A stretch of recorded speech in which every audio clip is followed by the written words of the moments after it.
السلام علیکم دوستو، آج کی کہانی کا نام ہے عقل مند استانی۔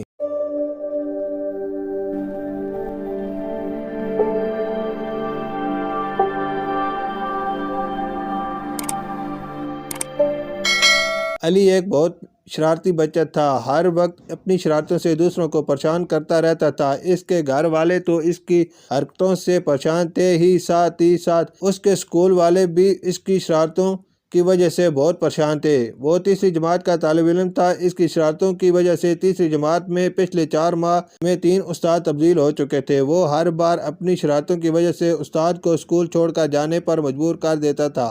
ایک دن ایک نئی استانی اس جماعت کے بچوں کو پڑھانے آئی۔ وہ علی کے بارے میں بہت قصے سن چکی تھی اور سب نے اسے خبردار کر دیا تھا کہ علی سے ہوشیار رہیے۔ عالیہ نے علی کو اپنے طریقے سے بہلانے کا سوچا۔ پہلے دن عالیہ نے جماعت میں آتے ہی سب بچوں سے ان کا باری باری نام پوچھا اور انہیں ایک ایک چاکلیٹ دی۔ جب علی کی باری آئی تو عالیہ نے علی کی تعریف کرتے ہوئے کہا، آپ کا نام بہت پیارا ہے علی، آپ بہت اچھے بچے ہو۔ آج سے آپ اس جماعت کے مانیٹر ہو اور آج سے آپ اس جماعت کو لیڈ کرو گے۔ سب کو چپ کرواؤ گے، ان کے ہوم ورک مجھے لا کر دو گے۔ عالیہ کی باتیں سن کر علی بہت حیران ہوا کہ آج تک کسی نے اس سے پیار سے بات نہیں کی۔ سب نے اسے ڈانٹا مگر مس عالیہ نے آج مجھے اس کلاس کا مانیٹر بنا دیا۔ اس دن کے بعد علی نے عالیہ کا بھروسہ نہیں توڑا اور ایک اچھا بچہ بن گیا۔ وہ خود روز ہوم ورک بھی کر کے آنے لگا اور شرارتیں کرنا بھی چھوڑ دیں۔ اس کہانی سے ہمیں یہ سبق ملتا ہے کہ ہمیں ہر ایک کے ساتھ پیار سے پیش آنا چاہیے۔ بچوں کو ڈانٹنے اور مارنے سے